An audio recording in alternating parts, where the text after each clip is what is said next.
If loving them drains you more than it grows you, it's not romance, it's resistance. There's a quiet kind of heartbreak that doesn't come from loss, it comes from waiting. Waiting for messages, for reassurance, for proof that you matter. Every silence feels like punishment. Every response feels like oxygen. And before you notice, love has turned into anxiety's playground. Stoicism begins its lesson here: you can't find peace in someone else's heartbeat. Because the moment your calm depends on their presence, you've surrendered the one thing a Stoic never trades: self-command. Epictetus would ask, what is within your power? The answer is always, your thoughts, your reactions, your choices. Never theirs.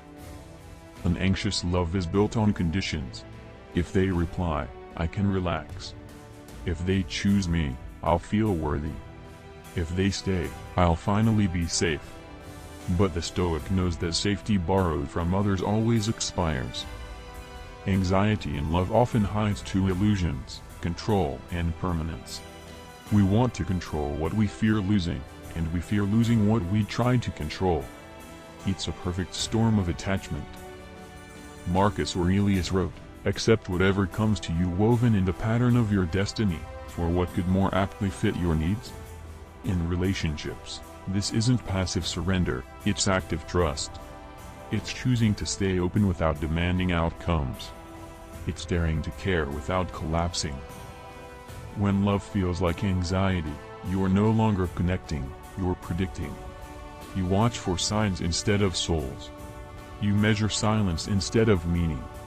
That's not intimacy, that's surveillance. The Stoic remedy begins with awareness. When your heart tightens, ask, is this fear real, or rehearsed? Often, it's rehearsed, the echo of old wounds replaying through a new person.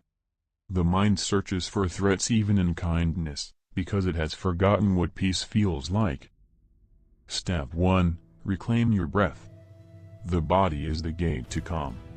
Marcus wrote every morning to remind himself that serenity begins before sunrise, in breathing, in presence, in gratitude.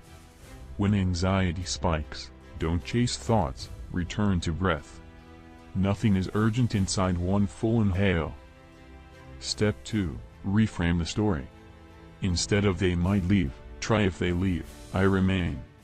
Instead of they don't love me enough, try perhaps they're showing the only love they know. This isn't denial, it's sovereignty over interpretation. Step 3. Release the outcome. Love freely given is peaceful. Love tied to outcome becomes fear. Stoicism teaches amor fati, to love one's fate, including endings. If the story ends, it's not proof of failure but proof of courage to have loved anyway. Seneca reminded us, he who is brave is free. Freedom in love isn't distance, it's dignity. You can hold someone's hand without holding them hostage. To love without anxiety is not to love less. It's to love from fullness, not hunger. When you stop trying to secure every moment, you start experiencing every moment. And that is where peace lies. Picture this. You still care, but you no longer chase. You still feel deeply, but you no longer drown. Their silence becomes information, not devastation. Their presence becomes gift, not guarantee. That is the Stoic art, open yet unshaken. It knows that peace is not found in constant reassurance but in constant awareness. It understands that loving someone should never cost the relationship you have with yourself. So if your love currently feels like anxiety, remember, it's not a sign that something is wrong with you.